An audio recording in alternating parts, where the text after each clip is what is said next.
President's daughter, who's pretty special in her own right.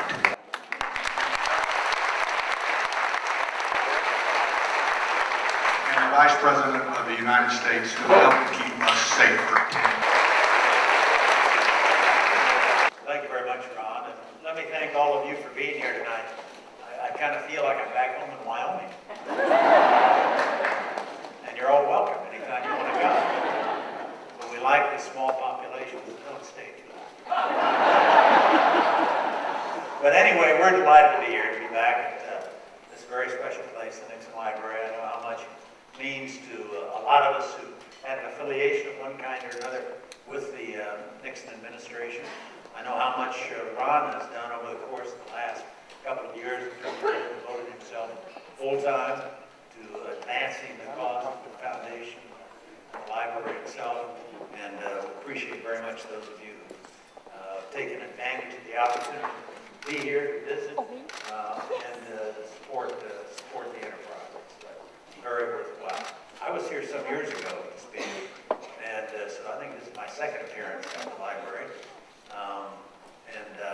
I'm delighted to be here tonight with my daughter Liz. She was my co-author on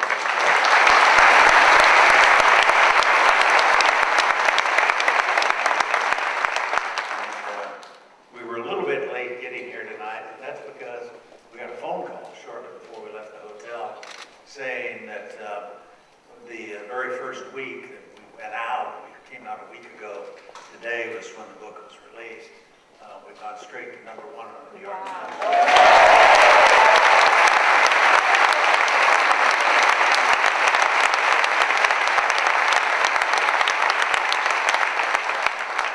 Not that I read the New York Times. But what we thought we'd do this evening is take a few minutes and, in effect, let Liz ask me some questions, interview me, in effect. She knows the book as well or better than I do. She was my strong right arm in putting it together. It's a very special process, but a very special part of the enterprise. When you can get your oldest child to be interested enough in what you did with your life, sit there and listen to all those old war stories that I told her the last 2 years. But she's been an instrumental part of the process. She knows the material very well. And then after we have the opportunity to chat a bit, then we'll throw it open and take some questions from the audience. Now, this is about the second time we've done this, so it may be a little rocky at times, but I think it'll work. It all depends on the question she asks. She knows what I left out of the book. But Liz, with that, have at it. Well, I want to start by thanking everybody here, especially our dear friend Ron Walker. And as special as this project was for my dad, I think it was even more special for me.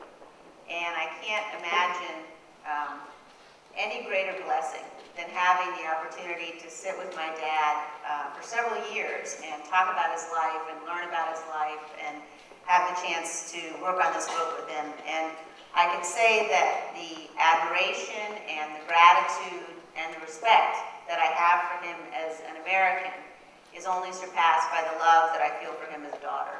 And so it was very special.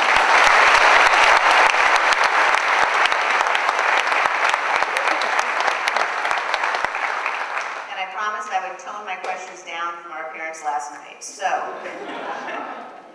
I'd like to start when he woke up in jail.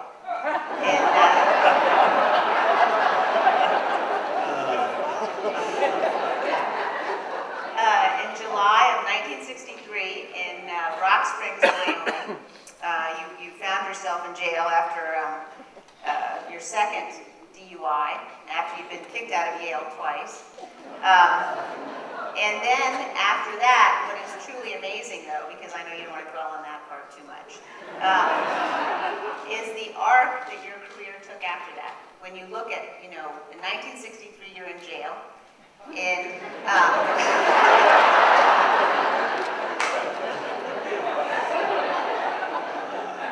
But in 1975, you became the youngest White House Chief of Staff in history. And a few years before that, you went to work for President Nixon. You had your first office in the West Wing in 1969. And I thought you might just talk a little bit about that journey from 1963 to the West Wing and explain how you got there. Really. Really. Well, the essential facts, as Liz has laid them out, are correct. And when I got out of high school, I was recruited to go to Yale. I had a full-ride financial package offered to me by the university, and I hadn't given any thought to what I was going to do when I got out of high school. I decided to accept this fine offer that had been made to me to go off to one of the nation's great universities, and I did. It wasn't Yale's fault, but I didn't like it, frankly. I was there altogether for a total of about 4 semesters. Then I ran into problems with my grades. I had trouble keeping my grades high enough to maintain my financial status with the university. They increasingly were talking about me having to borrow the money rather than provide it to me. There were letters written by the dean home to my parents that said I'd fallen in with a group of very high-spirited young men. There was reference to the beach party we threw on the 4th floor of the dorm, a lot of sand and water. And anyway, it was that kind of lifestyle that got me in trouble. I finally, we parted ways, and I went back home to Wyoming and began doing what I'd been doing really since I got out of high school, summers and so forth, which was building power line transmission line. And I really liked the work. I had a union ticket, local number 322 in Casper, Wyoming, and built cables, laid cable between the missile silos, Warren Air Force Base in Cheyenne, helped build part of the crew building a big coal-fired electric plant in central Wyoming. Literally jobs all over the 3-state area of Utah, Wyoming, Colorado. And we used to, basically, I boomed from job to job. I had one suitcase, 1949 Chevrolet, and life was good. I didn't have any obligations, many responsibilities other than the job. And at night, after a hard day on the job, we'd go in and to our favorite hangout and consume vast quantities of beer. Occasionally something a little stronger.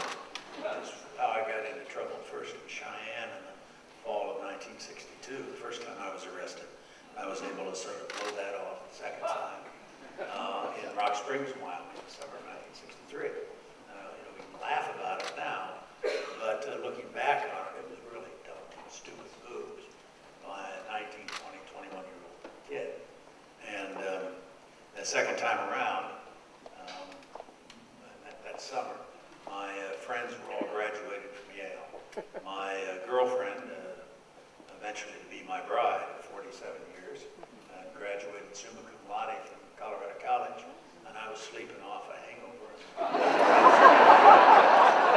Something wasn't right about that. I figured it out. Anyway, I basically decided I was going to try to make something of myself. Enrolled at the University of Wyoming that fall, and worked hard, got a part-time job so I could pay my way through school. I'm a state university, so it was a lot more affordable than the Ivy League. And in relatively short order, I started cranking out good grades and got serious about getting an education. Enough so that a year later, Lynn married me in August of 1964, and we were off to what turned out to be a remarkable career. Started out, I wanted to be an academic, partly because I thought that was probably the only thing I could do with my record.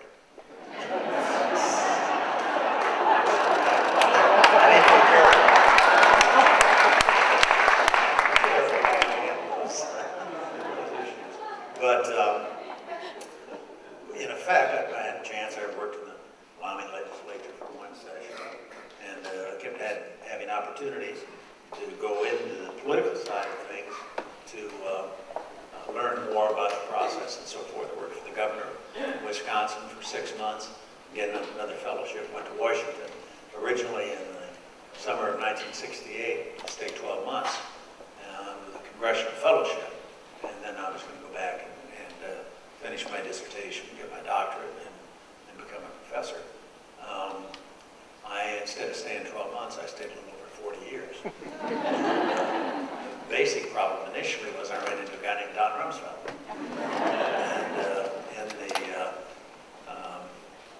early spring of 1969, well, this would have been at the beginning of this congressional fellowship, I went in to interview with Rumsfeld. And in fact, I was free help to a congressman. I had a grant from the foundation, and we were to negotiate our work arrangements with a member of Congress. I picked Rumsfeld because I'd heard him speak, but I went in to interview with him, and the interview lasted about 10 minutes. I found myself back out in the hallway. He threw me out. He thought I was some kind of fuzzy-headed academic, and he was right. He said, you know, this isn't going to work, goodbye. And that was the end of the interview. A couple months later, he got nominated by President Nixon to run the anti-poverty program, and the old OEO. And I sat down that night and wrote a memo, about a 12-page memo, telling him how he ought to conduct himself in his confirmation hearings, what he ought to do with the agency once he took over, what his strategy ought to be. So it was a little arrogant of me, but I know he'd already thrown me out of his office. So I got the memo, went to Don, and I didn't hear anything more until a couple weeks later he got confirmed by the Senate and sworn in. And I got a phone call inviting me to come down and join part of the transition team at OEO. We had about 50 people coming in, policy walks and so forth. So I went down the next morning. Don came in, he spoke to a group of about 50 of us, and then his secretary came in, and she said, "Is there somebody in here named Cheney?" I held up my hand, and she said, "Come with me." Took me back hallway, back to Don's office. This is his first day on the job. And he's not all that well equipped. He's got pots and pans around on the floor because the roof leaked. Furniture, it looked like the war on poverty. And I walked in, had to stand there for a minute. He was working on something on his desk. And then he looked up at me. He said, "You're congressional relations. Now get the hell out of here." And I turned around, walked out, and it took me a minute to figure out what had just happened. He hadn't said, "Would you like a job?" He didn't say, "I'm sorry I threw you out the last time you were in my office." He didn't say, "I liked your memo." He said, "You're congressional relations. Now get out of here." So I went down the hall and found the congressional relations office and went to work.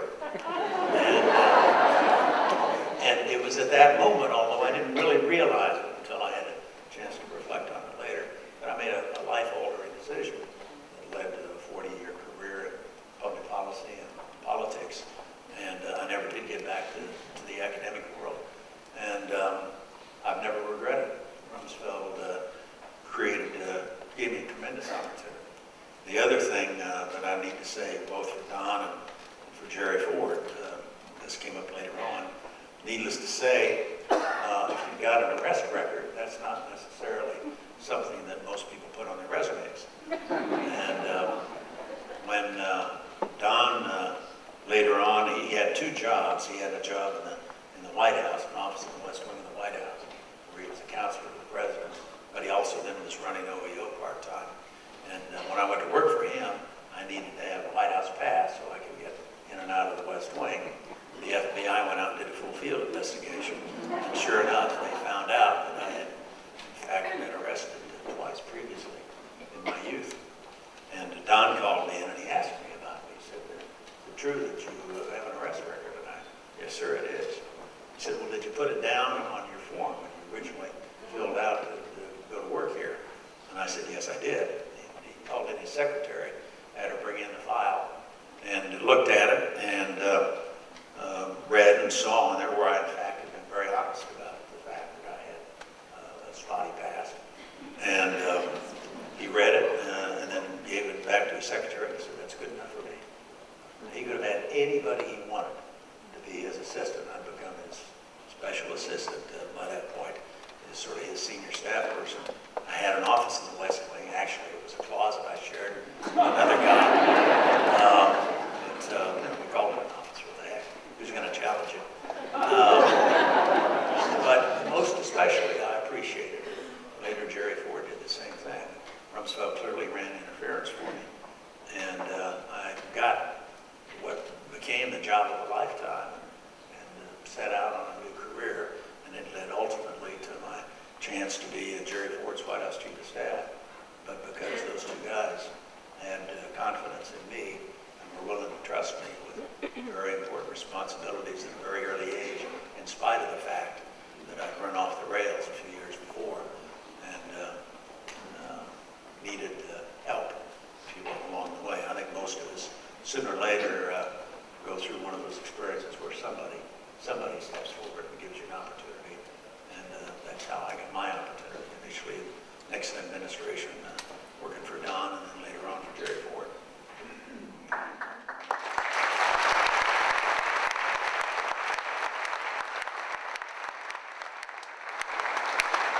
And not many people know exactly what it was you were doing when you worked with Don Rumsfeld, particularly later on at the Cost of Living Council. And I think most people are surprised to find that you and Don Rumsfeld were trying to control prices in the economy. That basically what you were doing is something that people don't normally think of Republicans doing. And I think it's interesting because I sense that it had a major role in your becoming a conservative, and it helped to shape your view of what the government's role in the economy and in the private sector ought to be. So could you talk a little bit about how that experience has influenced you and helped form your opinions about the private sector? Well, wage price controls wasn't our idea. And I never did put that on my resume either. It's sort of right over there with the arrest record. Of course, in 1971,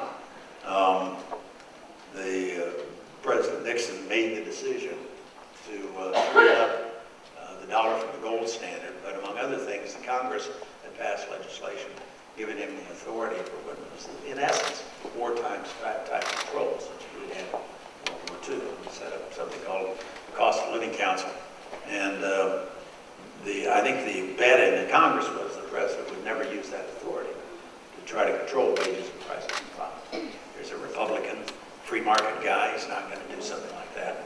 But decision was made up at Camp David, as I recall. I wasn't involved, I was too junior to be in any of those meetings. But decision was made to impose a freeze on all prices in the economy for 90 days and then move to a more flexible set of controls, sort of work our way back to the free market. And Don was picked to be the chairman of the Cost of Living Council, which basically was that part of the cabinet that had some economic responsibilities, labor, commerce, so forth.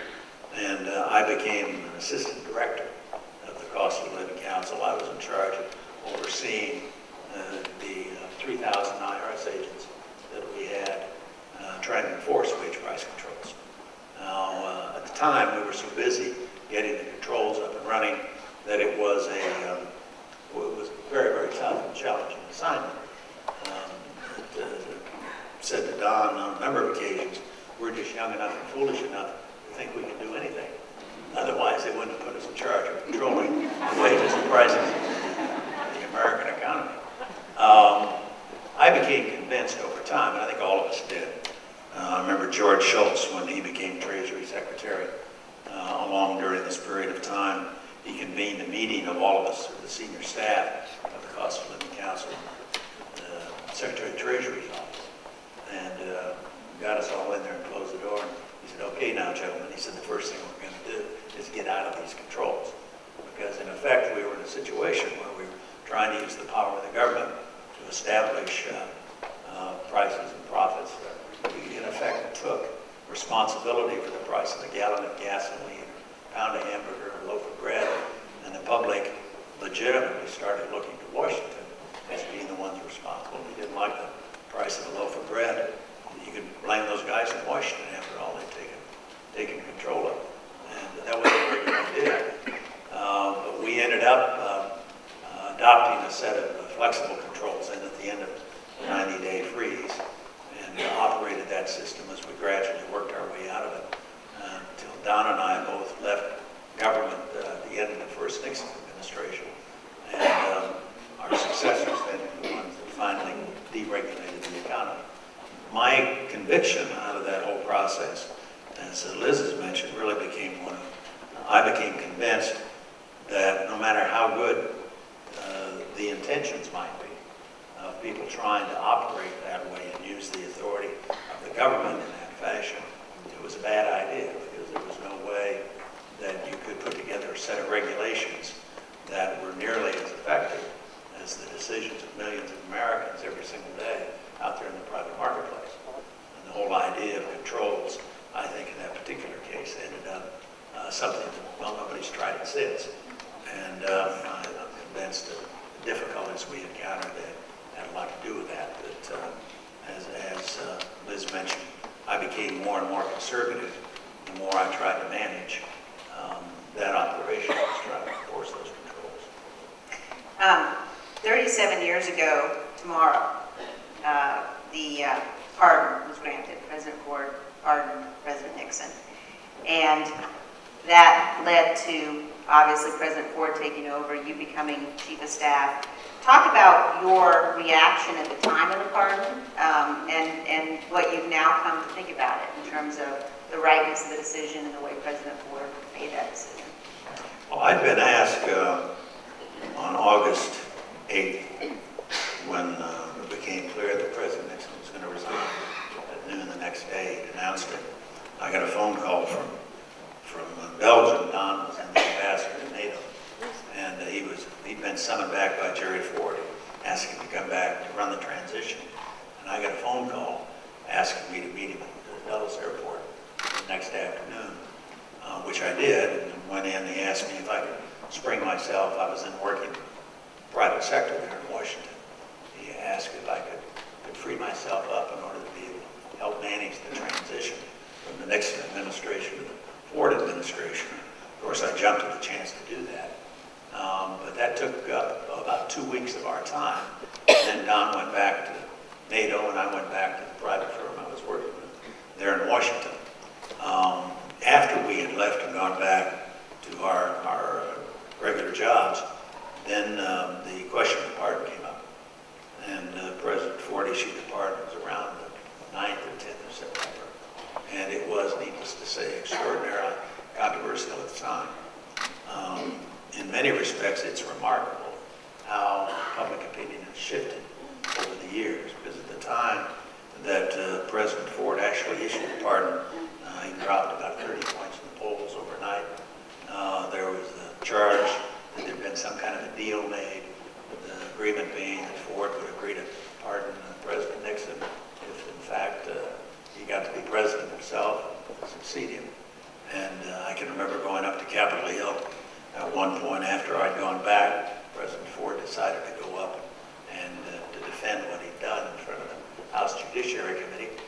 One of the very few times the president's actually gone and testified before Congress. And he was very persuasive in saying the reason he'd done it was because he thought it was the right thing for the country. But he paid a big price for it. And those of you who remember that, remember those days and the enormous amount of flack he took in the press and from the political opposition. The Democrats really hammered away at it. I was asked when this was some time before President Ford passed away. I'd been asked by him if I'd deliver a eulogy in the Capitol Dome as part of the funeral services, which I did at the time.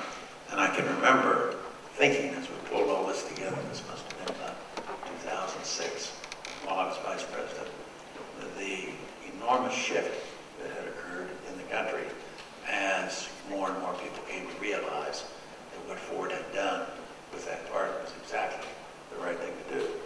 It was very courageous. It may well have cost him re-election, but it was the right thing to do. We need to be able to put all that behind us, that it wasn't proper for us to be in the business of trying to pursue that whole issue any further, certainly by going after President Nixon and imposing more of a penalty that had already been imposed. And President Ford, I think, demonstrated enormous generosity of spirit, knew full well what he was putting at risk when he did it. But by the time he passed away 30-some years later, the entire country had pretty much come around to the point where they recognized, in fact, he'd done a very bold and courageous thing, and it was the right thing.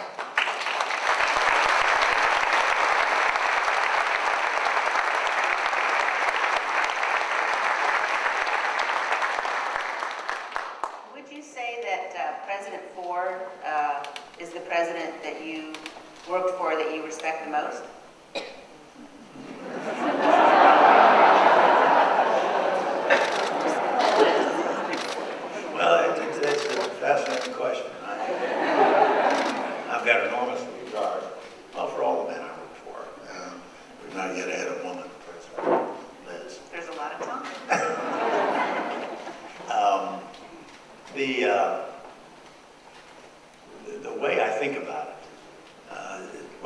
a student of political science, we were always looking to come up with themes or threads that we could talk about that stretched across administrations, things that made Administration A look like Administration B, look like Administration C. You were trying to generalize about the experience of being president or whatever the issue might be.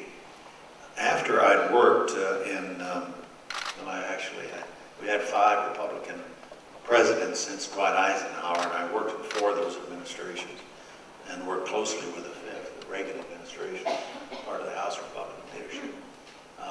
I come away from that experience struck by how different each one of them was as they occurred. That the challenges and the problems each president faced were dramatically different, very difficult to anticipate. Well, first of all, Ford had no idea he was going to become president. You know, he was the Republican leader of the House. He made plans and commitments to Betty to go home to Grand Rapids in the near future. He had no aspiration to run for president, and then all of a sudden he's got the job. And he had to deal with what was one of the gravest, maybe the gravest constitutional crisis our nation had faced since the Civil War. And a whole different set of concerns and considerations than had been true for his predecessor or his successors.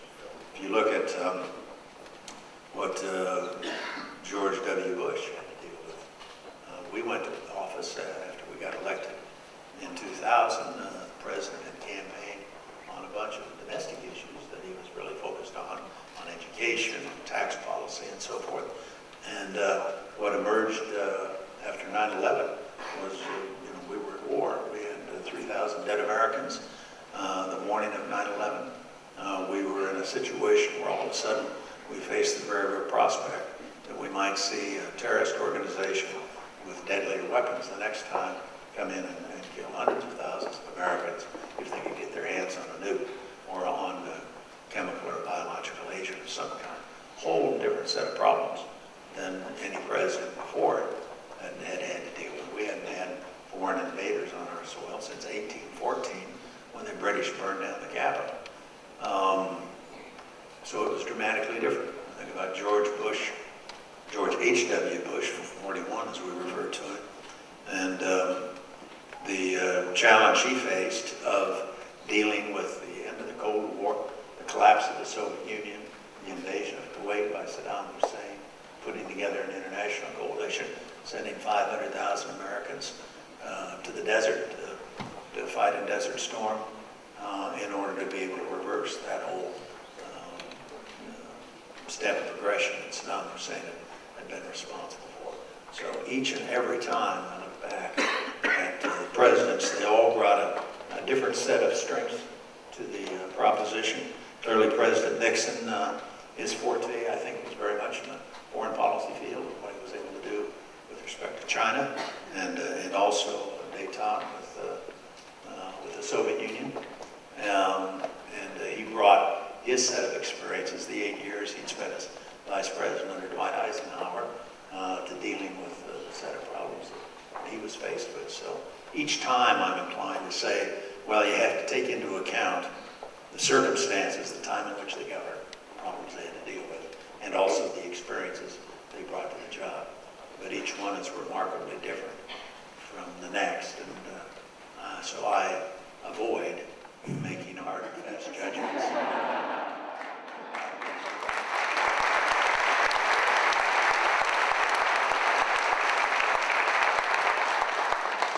I want to jump ahead to 9/11 itself, which you mentioned. And one of the things that you participated in throughout your time at the White House and in Congress was continuity of government exercises.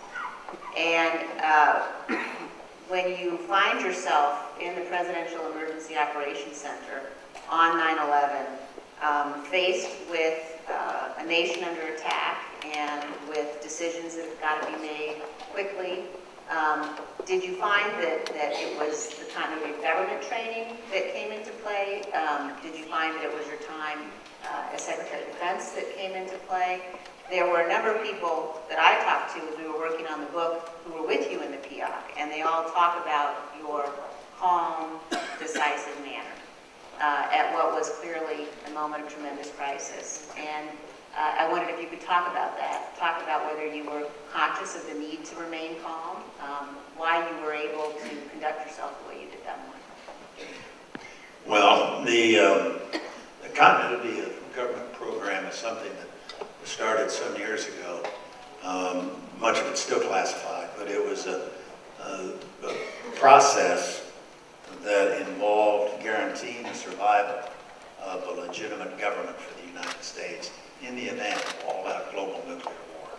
And what happens, you go to war with the Soviet Union, the government is struck.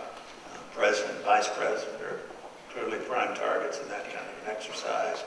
And what we did in the continuity of government program was plan for that kind of eventuality. And also, we actually conducted some exercise. And the key, when we talked about continuity of government, was to make certain that we took the steps necessary so that we could have a legitimate survivor, successor, somebody in the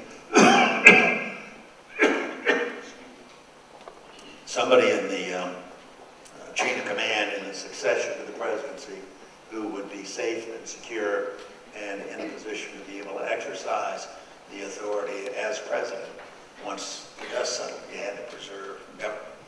And those exercises that I'd participated in, been involved with over the years as Secretary of Defense, as part of the congressional leadership in my years on the Intelligence Committee in the House, Ford's Chief of Staff and so forth, were all focused around that. So the morning of 9/11, after I was evacuated from my West Wing office, I'd been there when the planes first went into the World Trade Center in New York. Then shortly after the second plane went in, my Secret Service lead agent came bursting into the office and said, "Sir, we have to leave immediately." Grabbed me, one hand on my belt, one hand on my shoulder, and propelled me out of the office. It wasn't like he was going to accept any argument on the debate. But he explained to me as we were headed down towards the bunker under the White House that he'd received a report over his Secret Service radio that there was a hijacked aircraft out near Dulles, headed at 500 miles an hour for Crown, which is the code word for the White House. And that's why they evacuated me from my West Wing office, took me underground that morning. It turned out that was Flight American number 77. It's the one that went into the Pentagon. It came in, did a quick circuit around over Washington, and then went in and struck the Pentagon. As we operated that day, I had sort of two priorities foremost in my mind. One was to get all the aircraft we could down out of the air. Norm Mineta was with us. Many of you know Norm, he's from California. He was our Secretary of Transportation. And he was working with the FAA, and he had provided me, when I entered the Emergency Operations Center, with a list of 6 aircraft and their flight numbers that we believed had been hijacked, not 4, but 6. And so we initially started having to deal with what was a bigger attack than we actually were faced with. Eventually we got that resolved, but that process of getting the planes down out of the sky, all the other flights was key in terms of our being able to isolate wherever the hijackers were, whichever planes had been hijacked, so that we could deal with them. The other big problem we had was this continuity of government issue, and that training sort of kicked in immediately after the plane hit the Pentagon. I got the president on a secure call. We talked a couple of times before that morning, and then I called him after I found out about the Pentagon being hit and told him that Washington was under attack, as well as New York. And that I thought it was very important that he stay away from Washington until we could find out what was going on. the two of us should bunch up, obviously. That would make a fatter target for our adversaries. The Secret Service also didn't want him to come back, and I strongly urged him to stay away. And he didn't like the advice, but he agreed it was the right thing to do. So that was sort of step one in preserving the continuity of government. Avoided a situation in which they were likely to be able to take both of us out. And then follow-on to that was Denny Hastert. Denny, of course, was the Speaker of the House of Representatives, and as such, he's number 2 in line to succeed to the presidency. And the Vice President next is the Speaker. And I got hold of Denny, who by then had been evacuated out to Andrews Air Force Base by his security detail. And we arranged to relocate him to a secure, undisclosed location and get him all squared away in a safe harbor, if you will, so that in the event something did happen to me, and did happen to the president, we still had a president. And it would have been President Hastert at that point. He would have been in a position to take over and to function as President of the United States. So those were some of the considerations that affected what we did that day. It was a remarkable day. It was, well, it's one I don't think any of us who went through it or watched it will forget. I'm glad we've got the opportunity here in a few days to commemorate the 10th anniversary. And there were some terrible loss of life that day. We also had some phenomenal acts of bravery by our first responders, by firefighters and police in New York, by the folks in the Pentagon and the World Trade Center. We should never forget them or the terrible price they paid. I think a lot of those guys went into the World Trade Center knowing full well they were never going to get out, and did what they had to do because that was their job. What we call the Enhanced Interrogation Program has been badly maligned in some quarters. A lot of people who commented on it haven't really taken the time to find out what it was all about. Some people just fundamentally disagree. But it was a program that we devised after we captured several high-value targets, al-Qaeda leadership types, specifically Khalid Sheikh Mohammed, who admits he was the chief architect of the attacks of 9/11, and who we captured in 2003, and obviously is held down at Guantanamo these days. But the way to think about it is not the kind of thing that we did routinely with a large group of prisoners that we captured. This wasn't something the military was being asked to do. It wasn't something that they were supposed to be involved in. This was a program that was targeted on a handful of individuals that had been taken captive, usually by the CIA, or were being held by the CIA, in a program administered by the CIA. And all the flap over, for example, waterboarding, actually involved 3 individuals. There were only 3 individuals we captured who were subjected to waterboarding. The techniques that we used had all been used on American personnel previously in training of our own people. Nothing was there that was used in the enhanced interrogation program that we hadn't put some of our own people through, say in the process of their own training. It was all done with the direct approval of the President of the United States, with sign-off by the members of the National Security Council, and with the authorization having been sanctioned by the Justice Department. And we had gone to the Justice Department and said, look, tell us where the red lines are, what we can do and what we can't do. Where do we start to run up against some activity here that would be questionable from a legal standpoint. So we did all of that work. Every single program that was applied to an al-Qaeda terrorist who was held captive had to go all the way up to the director of the CIA, and he had to personally sign off on each and every measure that was being used on a particular prisoner. And as I say, the ultimate test is, did it work?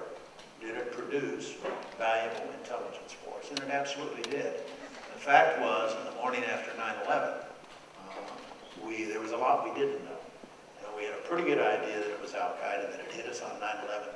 Pretty good idea. We know Osama bin Laden was the guy who nominally was in charge of Al-Qaeda, but there was an awful lot of intelligence we didn't have about that organization, how big it was, how it was financed, how it was organized, where they were located, where were the safe harbor sanctuaries for Al-Qaeda type terrorists, and how had they launched the attacks on 9/11. We needed to collect that intelligence in order to be able to deal effectively and put together a program that would allow us to defeat Al-Qaeda and prevent that next attack. Because we were all absolutely certain, and I think everybody was, on the morning after 9/11, that that wasn't going to be a one-off attack.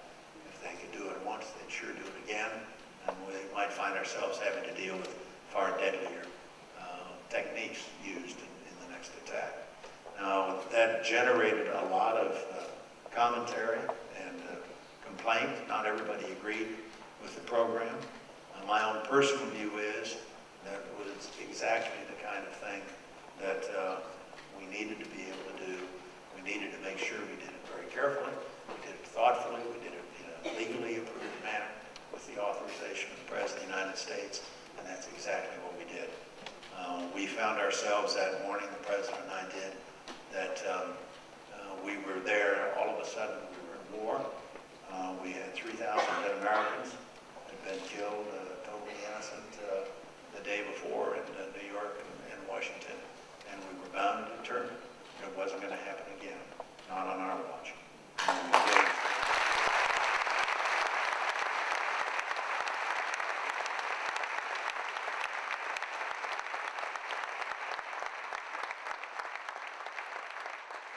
One last question. The challenge, one of the big challenges of this book was that there was so much material and so many stories. And you know, you talk about many things in the book that you found to be tremendous honors. Your time as Secretary of Defense, which we didn't really have a chance to talk about. All the time that you spent with members of the U.S. military, and what a tremendous group of men and women that is, the best in the world. But as you look back on your entire career, is it possible to pick out sort of one thing that you can say, this is the thing that I'm proudest of? Well, certainly the opportunities I had to work with the men and women of the U.S. military would be right at the top of the list. The opportunity to be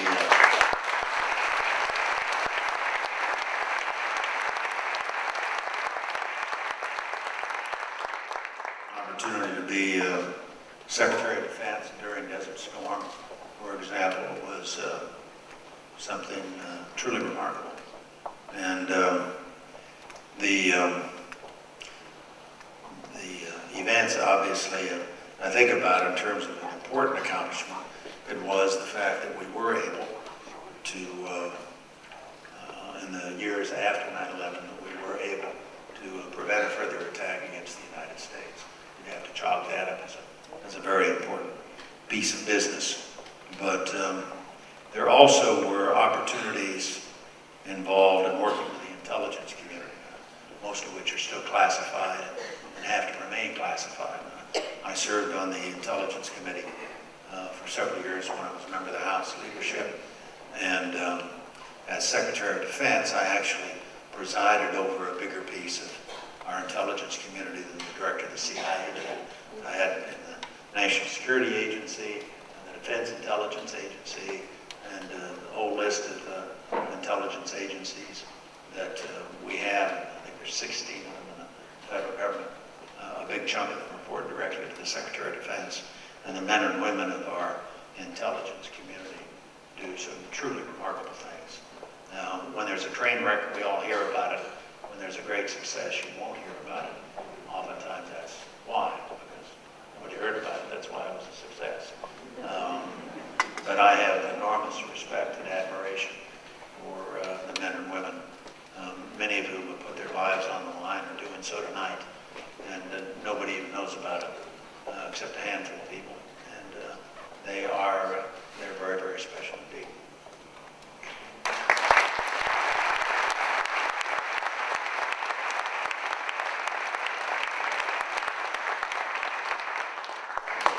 want to close with another section from the book, and this came from a dinner that you attended for our Special Operations Forces. Can you let me read it?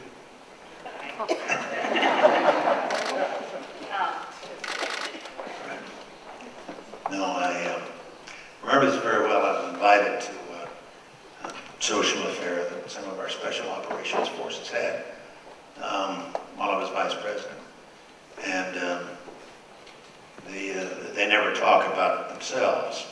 And so you see occasionally something will happen, like the successful SEAL Team 6 raid that led to the demise of bin Laden. But that night at this dinner, a young man from Wyoming gave the invocation for the dinner. I was always struck by it. It's very short, because I thought it captured the essence of what the United States military is about. And his invocation went as follows. He said, "We are soldiers, God, agents of correction.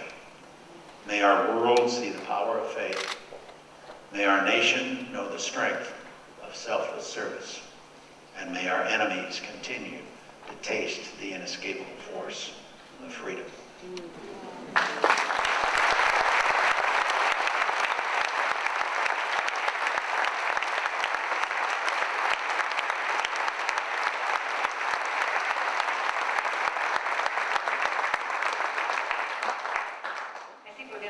Audience questions now? Great.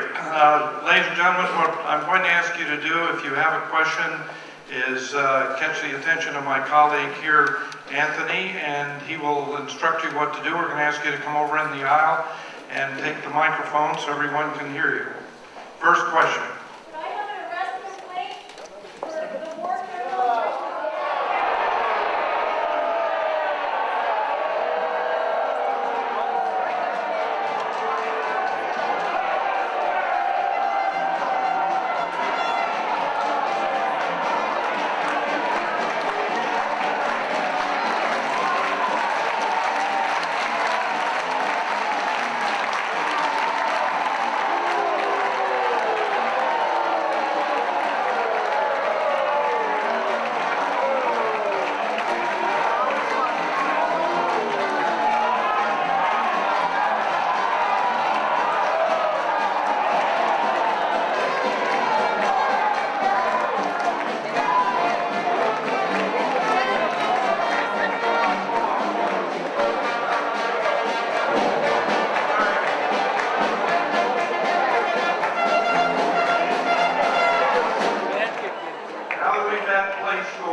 backdrop being with Republicans winning this past election by historic proportions and on a promise to cut the debt, cut spending, so on and so forth, then to turn around and increase spending by $2 trillion and hand over power back to the Democrats.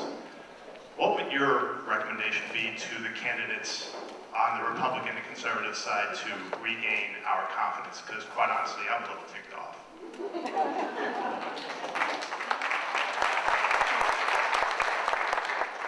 I think from an economic standpoint, we're in some considerable difficulty. And like I think many people, I'm deeply concerned about the long-term debt issue that we've got to face. I worry very much. I haven't seen the kind of commitment I would hope to see out of the current administration. Obviously, I'm a conservative Republican. I'm not a fan of the president's. I don't think I'd be here tonight if I was. But I think it's absolutely essential we embark on a growth strategy, that we put in place tax policies and lift regulatory burden, do the kinds of things. I'm thinking back to the early days of the Reagan administration, where we build a policy, a governmental policy, that is aimed specifically at encouraging the private sector to grow and expand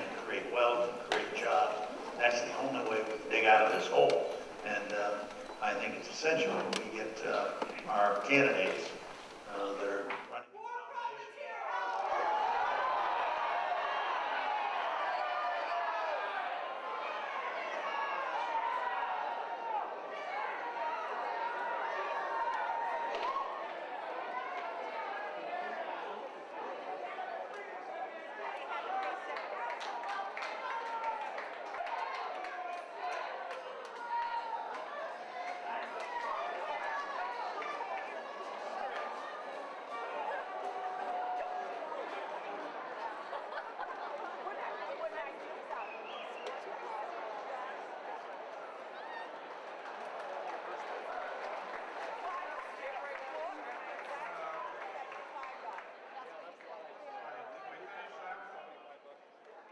Can I just say something?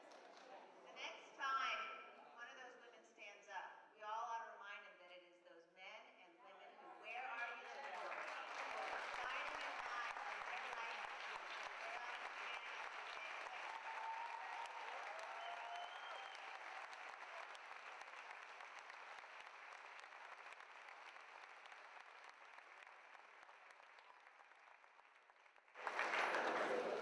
Madam Cheney and Mr. Vice President, thank you both for coming here tonight to speak to us. I just want to say that September 11, 2001, and for 8 years thereafter, I worked right in the heart of downtown Los Angeles. And after September 11, everybody in the country believed that if there was another attack like September 11th, it would be right in the heart of downtown Los Angeles or in the heart of Chicago. So I just want to thank you, Mr. Vice President, for saving my life. Thank you.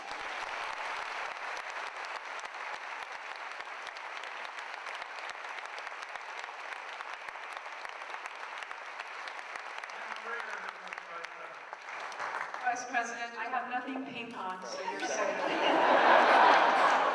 First of all, I want to thank you for your service to the beautiful state of Wyoming and to the United States of America. I have fished all over Wyoming, and I'm wondering how I could ever get a fish date with you up in the Teton area. That would be my first question. My second question is this. I've read your book, and I've read some of the different opinions and commentaries concerning your book and how you have allegedly thrown different members who you have served with under the bus. I would like to know, what is it going to take in the United States to find men and women who have the type of backbone that you do and aren't as whining after all else?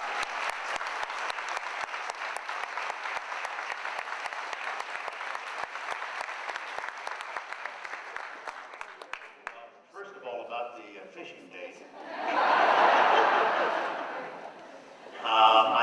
My next fishing date's with my daughter, and we've got to be up in Wyoming later on this month, and we've got a day planned on the river, and it's one of my favorite recreational sports, obviously, and we do a lot of fishing in our family as well too. I think, what I find as I get out around the country, that the kinds of views and sentiments that I think many of you here hold tonight, based on your responses and so forth, is the majority opinion in the country. I just believe that. And I think when people have an opportunity to sit down and study these issues and look at them and develop full knowledge of them, that there's pretty much a national consensus on a lot of this stuff.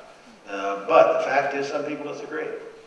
And there is nothing more important to us, I think, as the free nation we are, than the right of those people to go ahead and express their disapproval. We may think they're way off base, that they don't understand what's going on, that they've got their facts all fouled up, but they're right to stand up if they want, and voice those sentiments is something that we all hold dear. As Liz said, their freedom to do so is guaranteed, not only by our Constitution, but also by the men and women who wear the uniform and protect and preserve our freedom and their ability to make whatever statements they choose to make. And as long as we've got that kind of a ferment, if you will, in our society, I'm confident that the future will take care of itself. Thank you, sir. A question in the rear here from a 7th grade history teacher. Thank you, Mr. Vice President, for coming. I bring for my 7th grade class a whole envelope filled with letters to you. We had a challenge on who could write the best letter. So I promised that I'd forward those on to you. I'll send them to your office or whatnot. All right, I'd like to receive them. You bet, and they'd like to have you read them. The big question for my students is, why did you become Vice President of the United States? Why did I become Vice President? Yes, that's right. That's one of the things we left out of the book. It's a very interesting question because over the years in my capacity as Secretary of Defense, Congressman, President Ford's Chief of Staff, and so forth, I had experienced or observed the experience that a lot of vice presidents had, that it wasn't a lot of fun being Vice President of the United States. It wasn't a real job, you know, and a lot of people held that view. I always remember Jerry Ford congratulating me on being named, being nominated to be Vice President of the United States.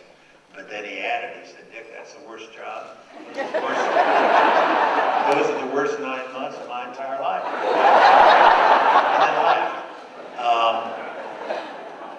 Basically, the way it happened was I had been offered, I'd been asked early on in 2000 by one of then Governor Bush's staff people if I would agree to have my name considered. And I said no. I think that's a bad idea. I've got a real job. I don't want to go back into government. That's not for me. And I'm at that stage. I was running a big oil services company. Not exactly one of the best loved kinds of bases from which to launch a political career. We had the problem with the 12th Amendment. The President and I were both living in Texas, registered in Texas. 12th Amendment of the Constitution doesn't allow the electors from a state to cast their votes for both president and vice president for somebody from that same state. So anyway, I took a pass. Then the president came back a few weeks later and he said, well, look, will you help me find somebody? And I said, sure, I'd be happy to do that. It was a part-time job. There was a beginning and an end. And I figured I could handle that. I've been through other searches for vice president. I've done it for President Ford back in '76, so it wasn't territory for me. So we went to work. We got down to the tail end. We'd had sort of our last meeting scheduled before the convention down at the ranch outside Crawford, and went over the entire list of candidates that I'd developed and been screened. And then we had lunch with President Laura, and then he and I went out on the back porch. And he looked at me and he said, you know, Dick, you're the solution to my problem. Which I took as a threat.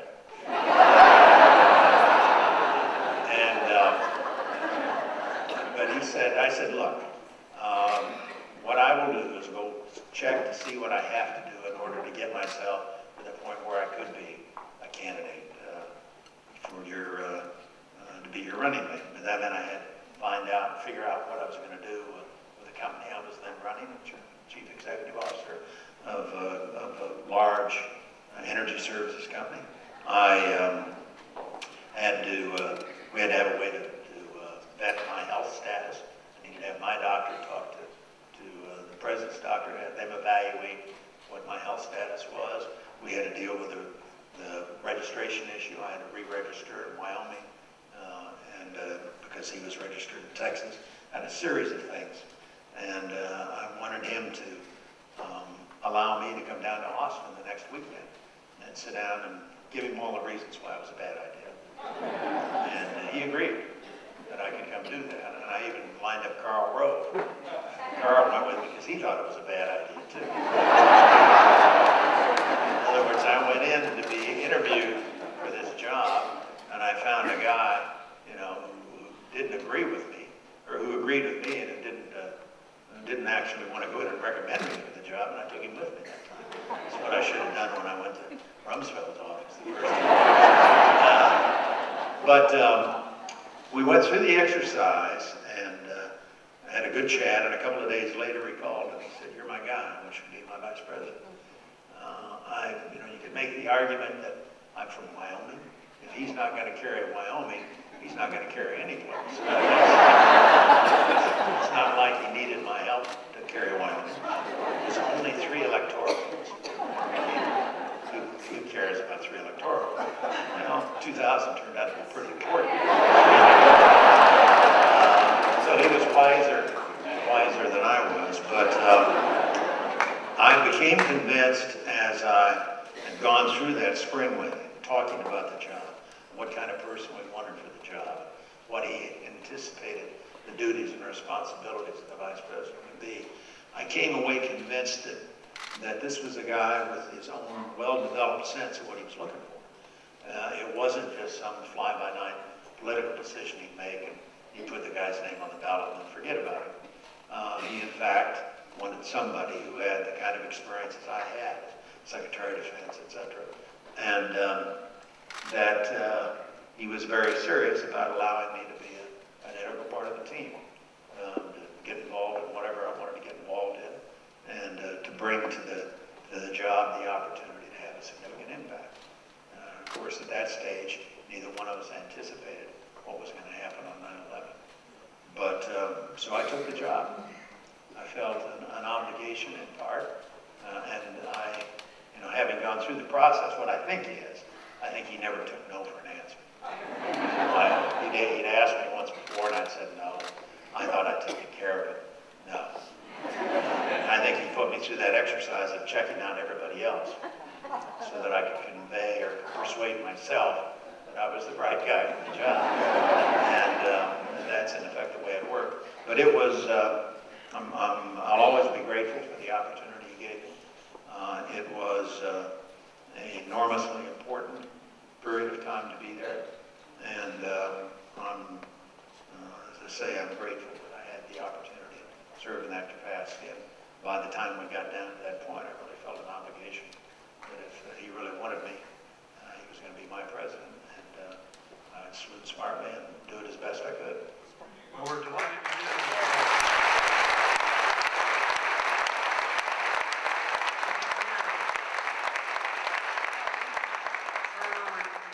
A resident of Yorba Linda. Mr. Vice President, you share with us tonight a lot about your executive experience, but as many of us know, you have extensive experience in Congress. And given the problems the Congress seems to have had lately, I'm wondering if you would share with us, if you could change any 3 procedural rules the way that Congress operates, since the Congress sets those rules for themselves, what would you recommend the Congress do differently?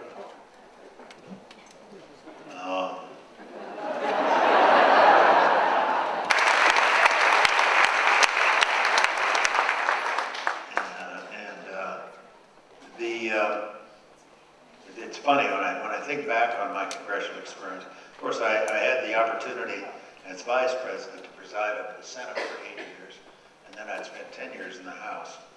And as a member, I came away from that experience with enormous respect, sort of counterintuitive, if you will, in some respects. The Congress takes a lot of hits, and legitimately so. But what in fact we have created, our forefathers created, is one of the most remarkable legislative bodies in the history of the world. And it doesn't always work, but it does perform those basic fundamental functions that they believed we needed when James Madison and his colleagues, Thomas Jefferson and so forth, wrote that Constitution that governs us. And it can be frustrating, but I think that on balance, you consider the whole sweep of our history and consider what's at stake now, if you will, that the Congress of the United States, I'm hard put to figure out what constitutional changes would improve it. Now, I've been a supporter over the years of a constitutional amendment to balance the federal budget. I think a system that provides greater discipline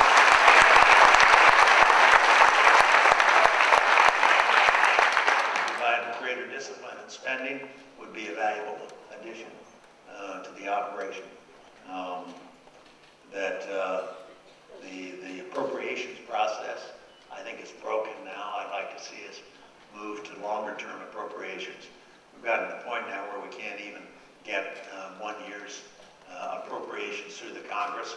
We end up having to continually operate on continuing resolutions, and that's a goofy way to do business. I'd go to maybe a 2-year budget cycle so that we can get our business done in a timely fashion, and you can do a much more efficient job of actually running the government if we had that kind of lead time in terms of what we do. But I think there's no substitute for the basic fundamental participation of the American people in the process. Get to know your congressmen and senators, hold them accountable for what they do, write them letters, go see them when they come home, run for office yourself, support candidates that you believe in, and the basic mechanism is there for us to be able to change the course we're on. I think back to 1980, and we'd been through a difficult period of time in the Nixon Ford years, and Jimmy Carter's president.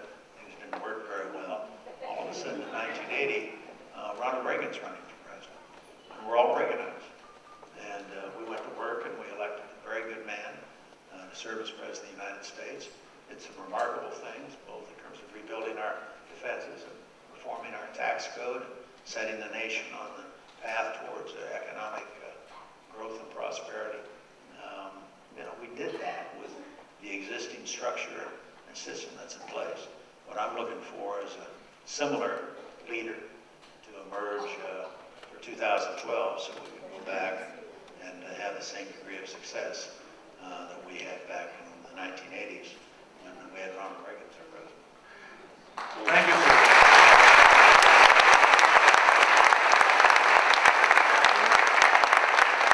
Kristen, in the back of the room here, we're going to take 2 more questions, and the next one is from Kristen. Good evening, Vice President Cheney. I just wanted to make a comment. I want to say thank you for just a remarkable story that you have. And I feel really blessed because I'm here tonight with my parents who have taught me to be a proud conservative and have brought me up in a household where I've been very active and involved. But tonight I just wanted to pose the question to you. What words of encouragement or advice do you have for people of my generation and my age who are being raised in a different environment and the world is changing, but what kind of advice would you be able to give to me to be able to go on to my community, to get others that are my age, and especially this generation, how I feel just really need to understand how important it is to be a proud U.S. citizen and of all the great things that you and the Bush administration worked very hard to for us? Well, what I like to do is encourage people to look around and get involved themselves. The way I started was I wasn't politically active until I was a student, and all of a sudden I was given the opportunity to work as an intern at the state legislature. I didn't really have very strong political feelings at that point, as I can point out in the book. It's something that I developed over time. But there are just innumerable opportunities. There's more opportunity out there than there are people to take advantage of. That may sound silly to say, but every single contest, every race, whether it's for the city council or the state legislature or whatever it might be within the precinct committee man or woman in the party of your choice, that system is there if you'll just grab hold of it and go. And it's amazing what some people can put together.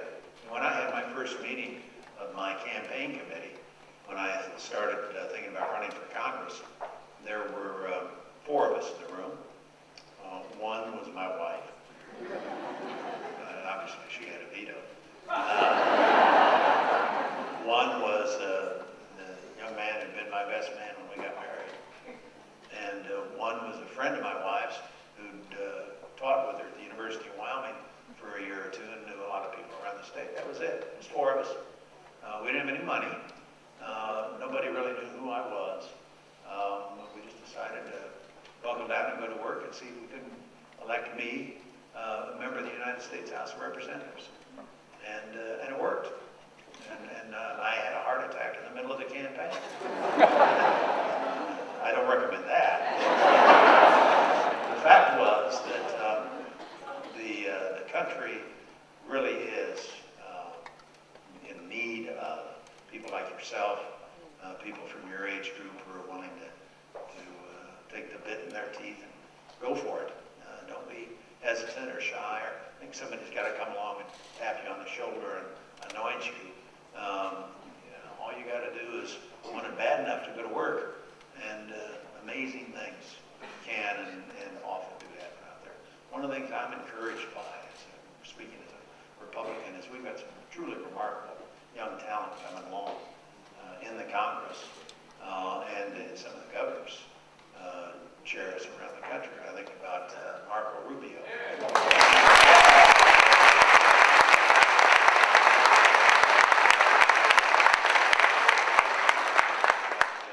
Paul Ryan. Chris Christie. It's been in my lifetime, in my career, I don't think I can recall a time when we had such a rich field of talent coming along. Now, they may not be ready for the big job in 2012, but it won't be long, and we're going to be able to field one hell of a team on our side who believe in the basic fundamental values and principles and are essentially conservative in their approach to life and are ready to take on the responsibilities around the country. I'm very optimistic when I look at that next generation coming along, and then there's always Liz.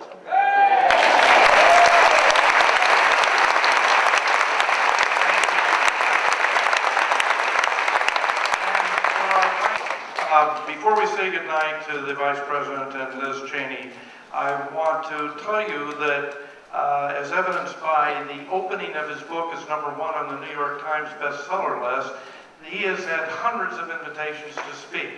And it's flattering to us, we're honored that he chose to come to the East Room of the Richard Nixon Foundation, the Richard Nixon Presidential Library, for the West Coast launch of In My Time. When he accepted, we asked our good friend, the former chairman of the board here, a present board member, a close friend of the Cheneys for many, many years, to serve as event host, chairman of the host committee. He is with us tonight, and I'd like you to thank him in acknowledging Ambassador George Arduous and his wife, Julie.